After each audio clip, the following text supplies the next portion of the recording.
Welcome! We survived the storm. I had a whole plan for this Friday night live stream to be outside in the wind or the rain or something. Boy, that tropical storm Elsa was a bust. So here I am outside anyway. It ends up being a beautiful summer evening. And there's no wind, there's no rain. I guess it could be worse though. I'm outside, got some good ambiance going on with cars going by. Got my moonroof open, so if something comes flying in, you're going to see it. That's without a net here. So, welcome into the 19th installment of the Without a Map live stream for the In My Footsteps podcast. That's what I'm here to do. Basically, I chat about the most recent episode, preview what's coming up next week, and then dive into all kinds of random topics. It's a lot of fun, and it routinely goes off the rails, and I kind of am tempting fate here because I got windows open, I'm outside, it's a summer night, so we could be getting bombarded with mosquitoes, and you'll get to see it. But if I should need it, they won't get me. Nope. So, for people that have never, ever seen this live stream, heard of the podcast, my podcast is called In My Footsteps. And I basically talk about things pertinent to my life. New England, where I'm born and raised, travel, history, lifestyle, retro topics from the 80s and 90s, all tied up nice. It's like a quilt that I just stitch together. Hopefully, if you listen to it, you find something you like. I've tried to mix and match. I've pulled back on some topics, added more, like top 5 lists, to kind of see what the audience enjoys. So, this past week was episode 28, and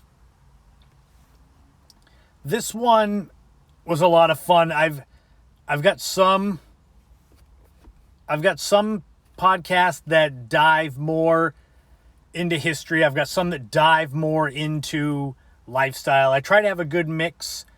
So episode 28 is featuring a trip to Martha's Vineyard. For those of you that have listened to the podcast before, episode 14, I did an interview called Dedication to the Craft. It's centers around photography, and it has to do with me and my buddy Steve and the trips that we've taken as far as photography goes and how to take better photos, a little inside info. I mean, a lot of you that are on Instagram watching this, you don't really need helpful hints, but you might need inspiration of places to go.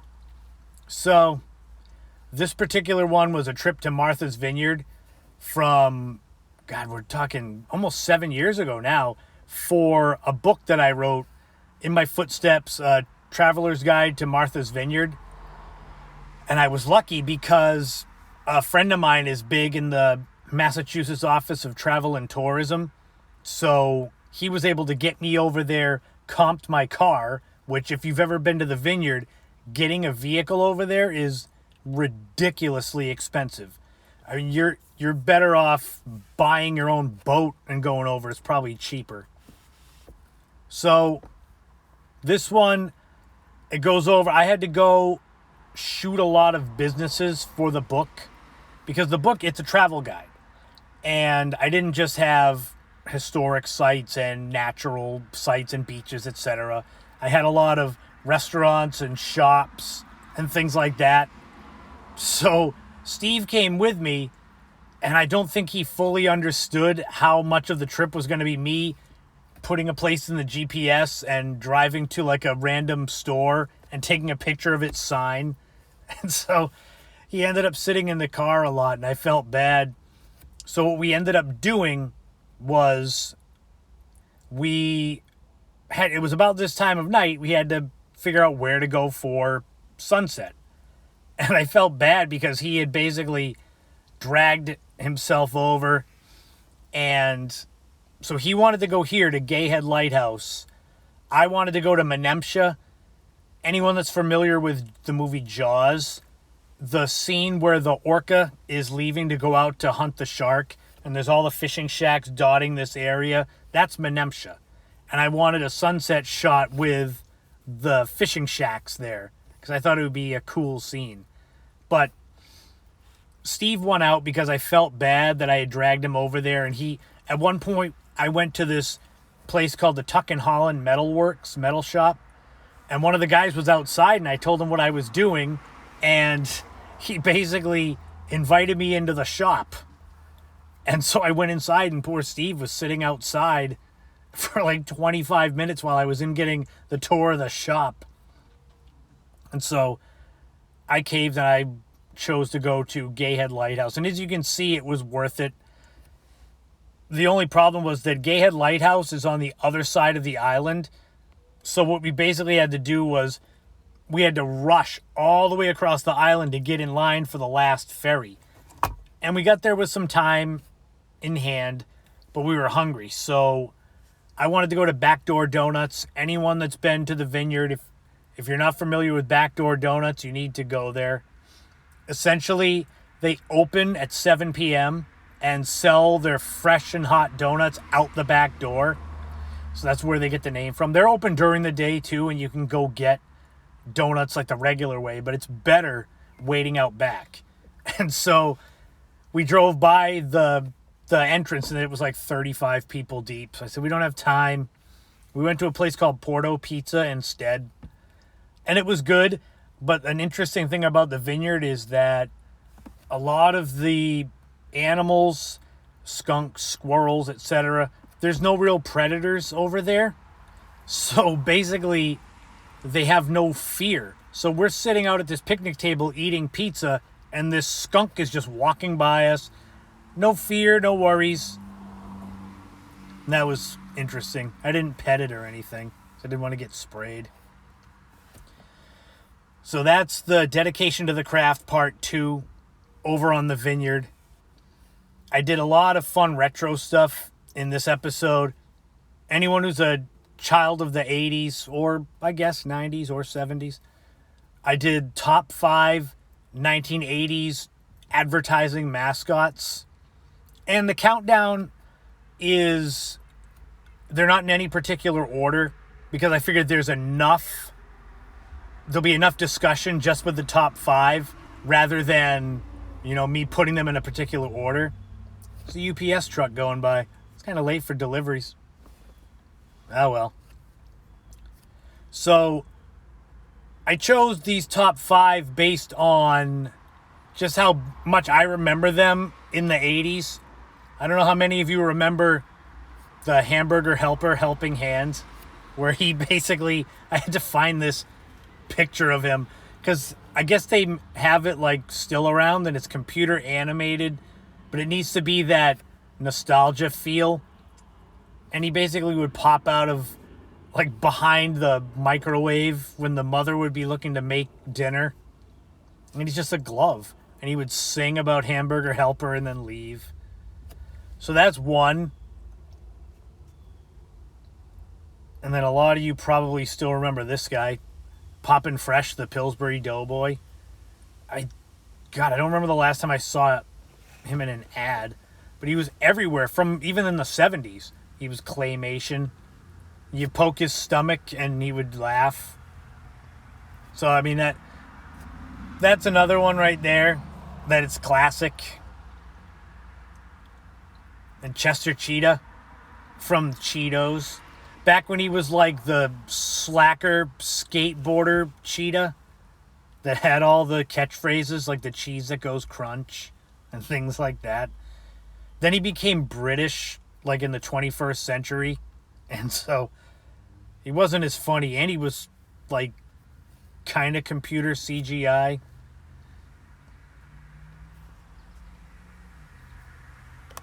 And Snuggles is just making a comeback now because they've got it where it's like a TikTok commercial where Snuggles is dancing with the lady as they're doing the laundry.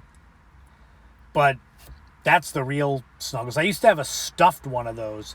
I don't know where you could even find that, or who thought that making a stuffed animal version of a TV advertisement would be a smart deal, but I ended up having one.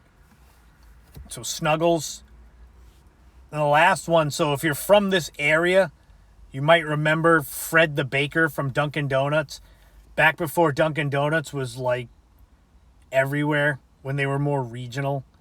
And he would wake up and say, time to make the donuts. And then there'd be ads where he would like be going to make the donuts and then be coming back in, like he'd bump into himself. So that he was in hundreds of commercials.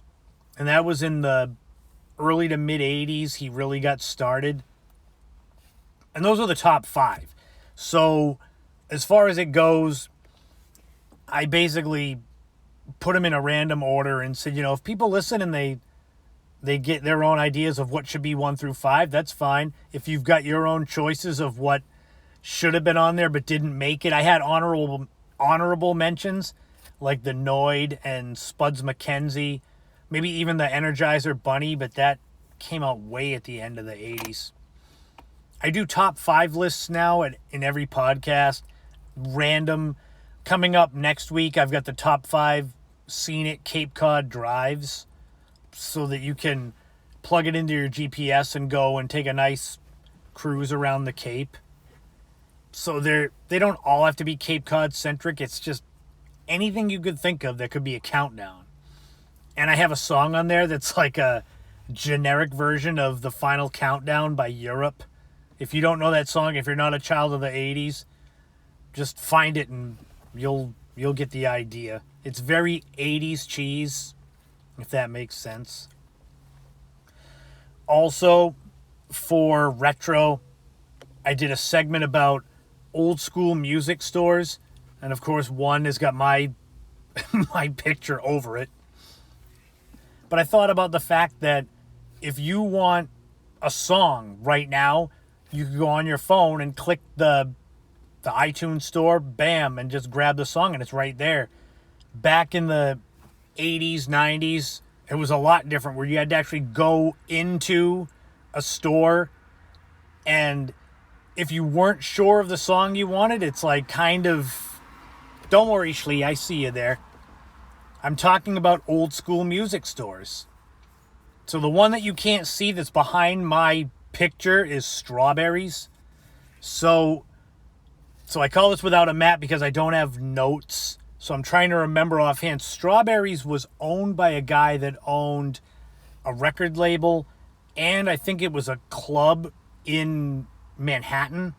But his big claim to fame was that he was supposedly connected with the mob. So that's kind of like, it's an interesting that Strawberries, that's their big connection, that they could have been owned by a guy that had mob ties.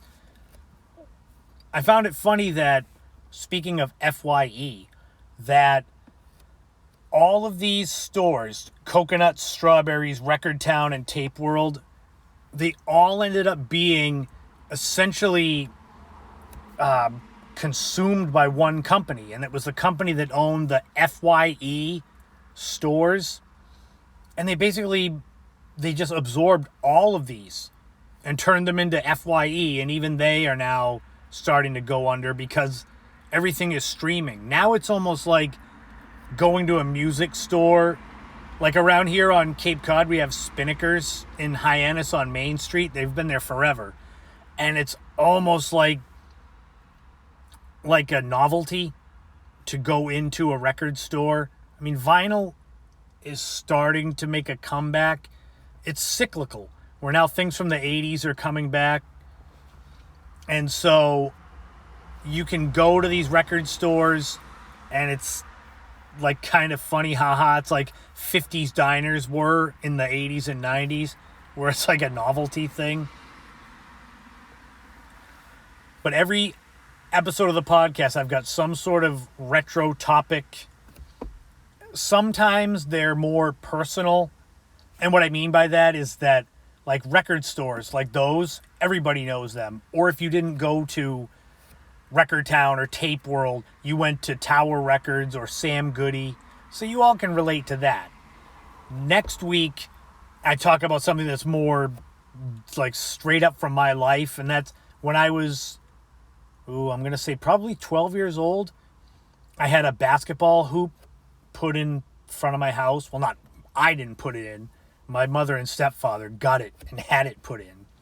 So I tell the story of having this basketball hoop, and suddenly my front yard in the middle of Cape Cod in the late 80s, early 90s became like something out of like a Brooklyn park where I'd have all these kids playing, and the music, I had a boombox that would be kind of set off to the side, play my tapes. My favorite tape to play back then for shooting around was Public Enemy, Fear of a Black Planet, which is, I think it's one of the best hip-hop albums ever. And it's wild because it's from 1989, and yet it's still relevant today. It's better than most of what's out today, I'll say. So that story's more personal, I guess, like straight out of my life. Although I'm sure a lot of you that watch this will have had a hoop or had a friend that had a hoop. So it's not that much, but it's always fun. But also for episode 28, it's not always fun and games and retro. I also have a story that's very dark. And so here is a place called Boon Island, and it's about 7 miles off the coast of Maine. So York, Maine. Maine's pretty big. I can't say off the coast of Maine. It's like where Maine's got hundreds of miles of coastline. So Boon Island, you can see it from the shore if you go to Nubble Lighthouse in York, Maine, because Boon Island Lighthouse there, it's about 133 feet tall. So you can see it offshore. The story is, just over 300 years ago, there was a shipwreck on this island, and essentially the crew, in order to survive, resorted to cannibalism. And it's a great story because basically the crew blames the captain for what happened. The captain blames the crew for what happened. And I sort of leave it up to you to decide what you think is real, because the captain seems like kind of a douchebag, that he kind of was like looking to, like almost like he was trying to get the ship captured so he could get the insurance money. But I don't know. It's an interesting story. Some parts of it are kind of gross because it's cannibalism, and they're talking about eating these people raw. And basically the grossest part was finally they sent out a rescue ship because someone on the shore found a body that had washed up on shore, and he said, I wonder if there was a shipwreck out on Boon Island. And he sent a fisherman out there, and the fisherman couldn't get everyone on shore because there was another storm. So the crew said, before you leave, can you light us a fire so we can basically cook the rest of the meat that we've been eating off these people? Which is just, So I guess he did. But they did what they had to do to survive, I suppose. But it's finding some of these stories, it's wild where I get them from. I do a lot of research, weird history, and unusual and lesser known stories from all the New England states. And that's where I found the Boon Island Cannibals. And it makes it for a good title for the podcast. Because if someone clicks by the podcast and sees cannibalism, they're like, ooh, what's that? Because it's a marketing thing. You have to catch people's eyes or else they're going to go right by you. There's hundreds of thousands of podcasts. So you got to make yourself stand out. And so if you're into New England, if you're into travel history, if you are my age or a little older or a little younger and you grew up in the 80s or 90s, I try to hit that demographic pretty hard. So next week is episode 29. It's all done. It's all loaded, ready to go. There's the basketball hoop, although I'm kind of in the way. So I talk about the basketball hoop. That's a lot of fun. It has a sad ending. Obviously, the hoop is not still there in front of the house, so I get to tell you about how that tragedy happened. So I told you about the Cape Cod scenic drives. I don't want to spoil too much, but I'll grab a photo that's from along one of them, because that'll be a help. So I showed this last week, and it's the hydrangea house in Chatham. And I make the joke that the hydrangea house is in bloom for about 5 minutes each year, so you have to get there fast, or else, like the hydrangeas, I'm looking in my front yard, there's hydrangeas right over there, and some of them are already starting to brown, and it's early July still. But this is Shore Road in Chatham. That's one of my favorite scenic drives on Cape Cod. And if you're down here, just put it in the GPS, Shore Road, and just drive up and down. Chatham Bars Inn is along it. You can keep going further down and get to Chatham Lighthouse, but that's one of them. I don't want to give them all away because, like I say, I talk about it here and then people don't go and listen. I also do road trips on most. I used to say every episode, but now I've got so many different subjects that sometimes I don't do them. This coming week, episode 29, I go to Middleborough, Massachusetts.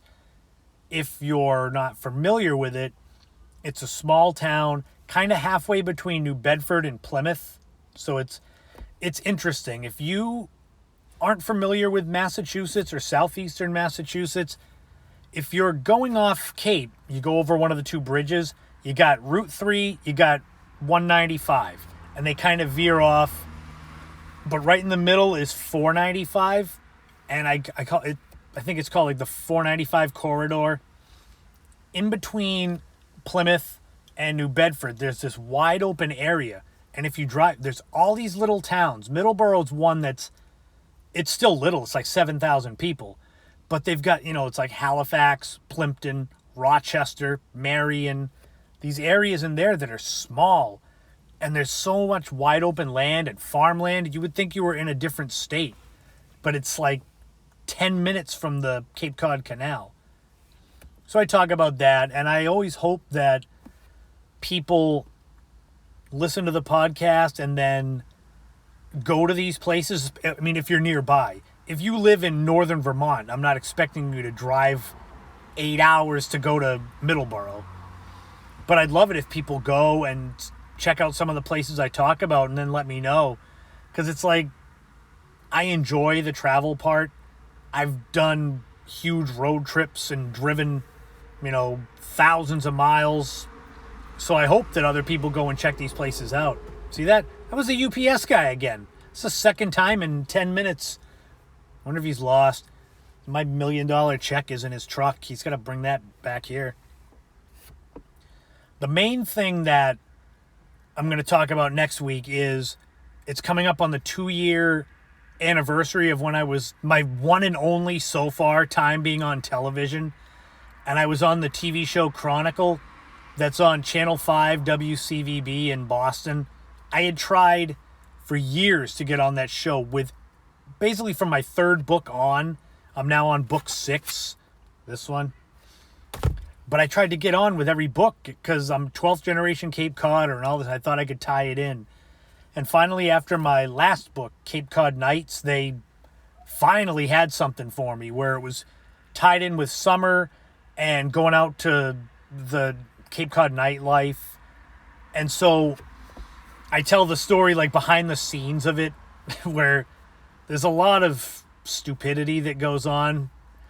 Like I bought a new outfit for the show, but I bought it like on the way to meet them at the Beachcomber.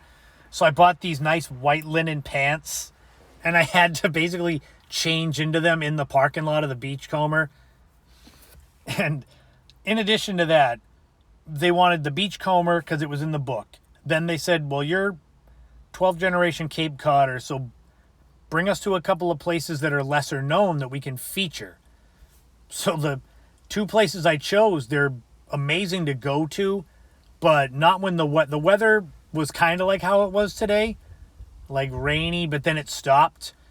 So one of the places I had to bring them out in the woods, and it's wet and it's dirty, and my white linen pants got all like grass stains and dirt stains on them.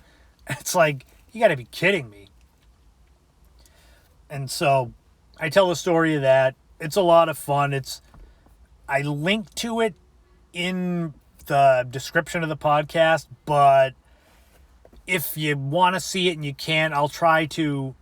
Actually, you can go to my website, ChristopherSetterlund.com, and my buddy Barry that runs it, he's got it on there, like it's embedded on the homepage. So you click on it and there's my stupid face walking across the beach. So you can see it. I'm glad that it's still there. I didn't know if there was a certain amount of time they'd be like, that's it, let's get rid of it. Because it's been 2 years. But that's coming up next week, episode 29. What I've thought about next week, the week after, episode 30, is going to be a bonus episode. I do 3 full-length episodes, then a bonus episode, basically using my extra minutes from my plan that I have. I get a certain amount of minutes per month, and I started noticing I had leftover minutes. So now what I do is I take those extra minutes and I make a miniature podcast on one topic. So that's coming up in 2 weeks. And it's going to be a little, I don't want to say depressing, but I'm already giving you a heads up. Because I'm going to talk about one of my oldest friends, a childhood friend, who passed away a few years ago, suddenly and tragically. And his birthday's coming up in a few weeks, so I wanted to time it with right before his birthday.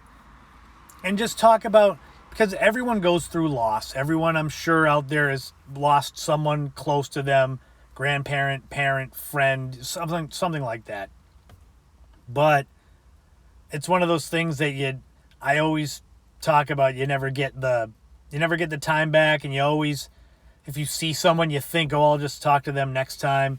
And I kind of had that with this friend, where we were in the same supermarket, and I saw him going down one aisle, and it had been kind of a blah day at work, and I said, I just want to get my stuff and get out and go home. And I watched him walk around the corner, and that was basically the last time I saw him. A couple days later, he was dead. And it's not going to all be just like sad, but it's kind of going to be cathartic, because I don't talk about it much, because it's like, it's not something you bring up at the table at Thanksgiving. So I'm going to go over that. If you enjoy it, let me know if it makes you appreciate people in your life that you have. I hope that's what it does. But that's going to be in 2 weeks. Then starting after episode 31, I decided I'm going to start doing my road trip. So 2019, I did this long road trip, 2,100 miles in 6 days. And I'm going to start doing segments on it, because I've been holding off. Like, I've been saving these. And I said, why not just come out with all of my favorite stuff I want to talk about? It's almost like I'm thinking, I'll save these topics for next year or 2 years from now. But it's like, you don't know what happens. What if something happens next week and then the podcast can't go on? So I'm like, I better do all my fun stuff now. So I'm going to start doing that. As I said at the top of the podcast, I'm outside. The sun has gone down now. You can see I got the roof open. Nothing's come in. I haven't had to use my bug spray yet. But you can hear the Cape is active. It's alive. There's so many cars going by. The UPS guy twice. There's no rabbits in the front yard. So the place where I live, right back there across the street, is a conservation area. And we'll get everything. Coyotes, foxes, owls, hawks, turkeys. It'd be nice if something like that came wandering up right now. Maybe not in the window, but So I thought there was going to be more of a storm today, but it ended up being a bust. There, we'll do that to make it so I'm not like in the dark. Now we got lights. So this last couple weeks, I started a new job training at a chiropractor's office. It goes hand in hand with I'm finishing up my certification to become a medical fitness specialist. What that means is I can work with people with chronic conditions anything from cancer to being just old and frail to having amputated limbs, because I want to help people that are not just young and in shape and looking to be in a bodybuilding contest or run marathons. I don't gravitate towards that anymore. I gravitate towards people that just want their average daily life to be better. So this job came along and I was lucky with that. It's been interesting. I'll say that. I have some time where I'm just standing around and I have this gym to myself, so I'll just work out and be sore and sweaty. So I'll have to turn the fan on. And then the doctor, the chiropractor, will come in with a client and say, can you show this person this and this? And I'm like, oh my God, I'm sweating. I'm sorry. But other times, people will come in and out. I had a guy in there a few days ago. He's like an old surfer dude with long gray hair. And he comes in, immediately takes his shoes off, so he's barefoot in the gym. And I'm like, that's good if you drop a kettlebell on your foot. But he's just telling me his whole life story. I was warned ahead of time that he had ADHD. So it literally was like taking a super ball and just throwing it at the wall, and he was just bouncing all over. And my boss was trying to get me to rein him in. And I'm like, what do you want me to do? Like, I need a fishing net to hook him. But that was fun. So the boss, I have props. He had some stuff in a closet that he was like, I don't have any use for these bands. So he said, do you want any bands to take home? So I said, sure. So I got these bands that are they're just regular rubber tubing. You hook the handle up to them and you can do whatever with them. And so my sister Kate, I told her that I would give these to her. No, his name wasn't Aubrey. His name is Gary. Gary, the older surfer. He's supposed to be, this surfer guy is supposed to be like a legit world-class surfer. Or at least he's in his late 60s now. So he was legit. My boss has photos of him on the wall from when he was young surfing. So I told him that. I'm like, I saw you on the wall out there. But I told my sister Kate that I would give her these bands. So I'm still waiting. And I got handles with them too. It's like free plunder. I also have to give her, so my nephew Landon, who usually is in the chat, but it's summer and he's got better things to do. He's a pitcher. In baseball, he wants to be a pitcher. He's been doing that. So I've got toys for him to help with his pitching. This band, we're going to tie it to something and work on his rotator cuff. This is the hand grip to strengthen his grip. Let's see if I can make my knuckles crack. Ooh, did you hear it? Ooh, here, let's try it again. That's nice, isn't it? People ever tell you that if you cracked your knuckles, they would like swell and get destroyed? I've been doing it for 30-something years and they don't look bad to me, but talk to me again like when I'm in my 50s and my knuckles look like basketballs. But yeah, I got to give him those toys. And I showed you my book. This is actually the copy of my book for my brother. I've wanted to give it to him because all my siblings and my mother, I got 5 free copies when this book came out. And I have 4 siblings and I have a mother that all deserved books. So I gave away all 5. The copy that I have of my own, I bought. So I didn't get a free copy of my own book. That's just paying it forward, I guess.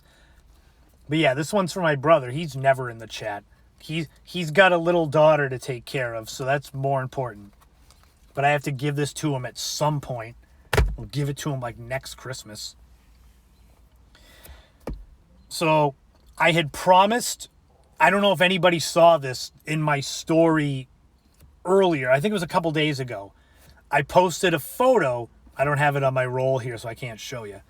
But I posted a photo of ferry going over to the Vineyard, and I said it was 5 years ago. A few days ago, it was 5 years. And I had my first and thus far only book event on the Vineyard. And I captioned the story by saying it was one of the best and worst events ever in my life.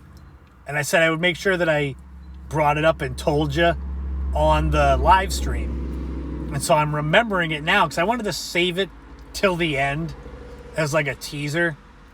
So basically, I got invited to do an event for my Martha's Vineyard book. And that was septic tank truck going by. Glad that didn't crash. So I had this event at the Edgartown Library. For me on the Cape to get to the Vineyard, I had to drive about 45 minutes. It is to get from here to Woods Hole, which is where the Steamship Authority ferry is. Take the ferry across. Now, that's all well and good, but I also had to bring my laptop and my notes for the presentation and I had a gym bag with books in them. I don't know how many I had, but I had a good stack of books in there. So I'm having to bring this big gym bag with books and a laptop and all this. Drove there, took the ferry, and everything's optimistic. I'm like, ooh, this is great. And I should have known there was going to be trouble because on the ferry, I'm sitting at this table. It looks like a counter at a diner. And I open my drink and it explodes. And I'm just, luckily it was seltzer water, but I should have taken that as an omen. I was like, oh, just dry myself off. It's fine. So I get to Oak Bluffs, and obviously I don't have a car, and I'm not going to take a bike, ride a bike down there carrying a gym bag full of books. So I had to take the bus, the Vineyard, I don't know if it's RTA, but whatever it is. I had to take the public transportation with my bag and my books.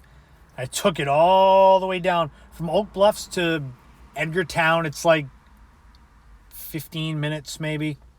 So it's not that bad. You got all the bus stops. So far so good. I get to the library and, I had to get off the bus and it wasn't that far to walk. It's like a half a block. And I walked to the library and immediately my antenna go up because there's no lights on in the library and there's no cars in the parking lot. So I'm like, that's weird. But I walked around to the back and there's a poster with my book and meet me at 7:00 at night. So I'm like, okay, it's only 20 after 6 or so. So I'm like, well, maybe it's starting late. And I'm standing out there and finally the librarian comes out to let me in and it's all dark in there. And I'm like, oh God, this is going to be where I get killed. She's not a librarian. And we go in there and I set all my stuff up. We're waiting for 7:00 and it's just crickets. And I'm looking around and I'm like, yep, glad I came all the way over here. So we waited until 20 after 7. Nobody showed up. And you want to know why? Because the hours of the library, they closed at 5. And so basically, I've never done an event at a library after hours because people aren't going to come back. Like I have events that I've done, I got to be done by 8:00 or something because that's when they close. It's not like come in at 10:00 at night and do your presentation. Oh my God, it was so bad. Because I drove, I had to pay for parking, pay for my ticket to get over to the island, take the bus, carry my bag with my books, my laptop, spilled my drink on me, and I get there and nobody showed up because the library was technically closed and there was construction going on. So it was like, really? And the librarian felt bad because I spent so much money just to get over to the island for this to be an epic fail. So she bought 2 of my books that would cover my ticket back across to the Cape. I was like, God almighty. But it was a good trip because I got some nice photos of the Vineyard and in July and summer. But otherwise, it was a horrible trip because nobody showed up to the damn event because they thought the library was closed. So thanks, Edgartown Library. Don't ask me to come over anymore unless you want to pay for my parking and my ticket on the ferry. Ugh. But that was 5 years ago this week. I saw the photos and I'm like, you got to be kidding me. So, yeah. That was the story that I had promised to tell during the live stream. I've got other events that I'm going to start sharing on the podcast. They're usually funny ones. Like, I'm not just going to tell the story about an event that went off without a hitch, because who the hell cares about that? I'd rather tell the stories where things all go wrong and it's funny. I don't mind laughing at myself. Jesus. I got enough stories that I could, fill a 1,000-page book with. I've got family that say my life is like an episode of Seinfeld where the most random things happen and, you can't explain them. That's kind of why I was doing this live stream outside with my roof open. Because I said, that would figure that something would happen. Like either a bird would fly in or I'd have there's a rabbit in the yard now. It's not like I could do anything about it. I see it. When I get done, I'll grab my phone and I'll chase it and see if that helps. But yeah, like I was saying, episode 28 of the podcast, that dropped yesterday. You can find it anywhere you get your podcasts. So we're talking Apple, Spotify, Pandora, Stitcher, iHeartRadio, all of those. And it's easy to find. That logo is what stands out. Each episode has its own individual title card so that it makes it look different. I started doing those after a few weeks. Rabbit's listening. But yeah, check it out. The Martha's Vineyard photo trip is a funny story. And then 80s TV mascots, I showed you those photos. See if you agree, if you disagree. If you have any ideas for top 5 lists, send them along. Shoot me a DM on here. It's all good. Because I'm always looking for feedback. That's the main thing with this podcast is spreading the word. I've been doing it since November. And so I'm always looking for, what people like, what they don't like. And, if you like it, spread the word, let people know what you liked. And because it's a lot of topics that people can relate to. And obviously a lot of people come to Cape Cod. You can hear all these cars going by. This is not that busy of a road that I live on. So that'll tell you. Cape Cod's got some mojo as far as vacation goes.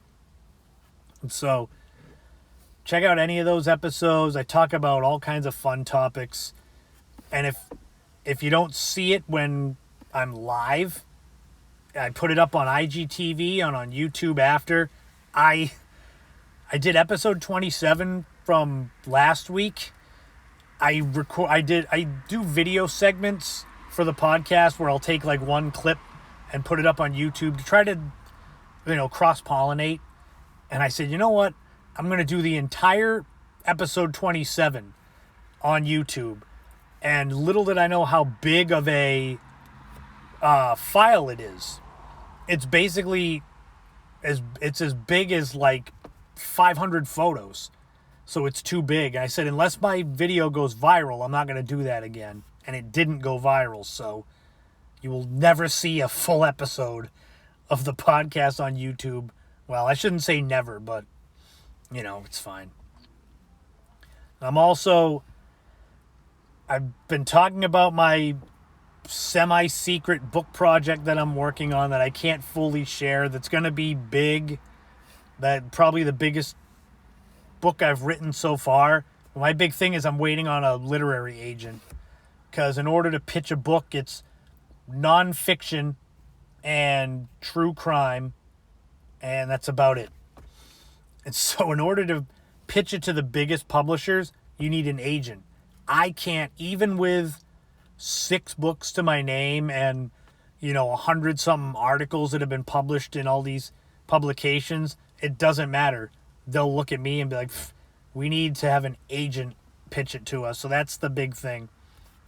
And I haven't had one before, and I haven't had to hunt for one before. So Once I get an agent and I get the book green lighted, then I can share it. But it's really exciting.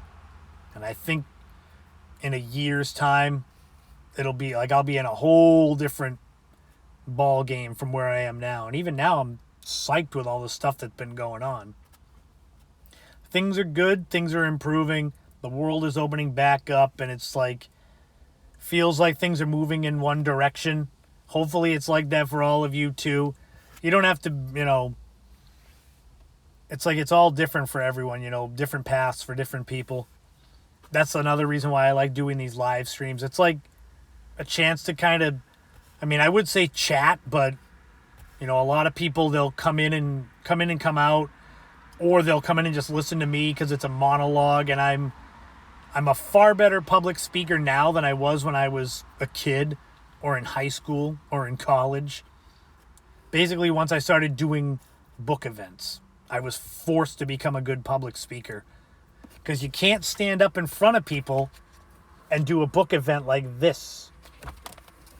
So I learned that. But yeah, check out the podcast. Let me know what you think.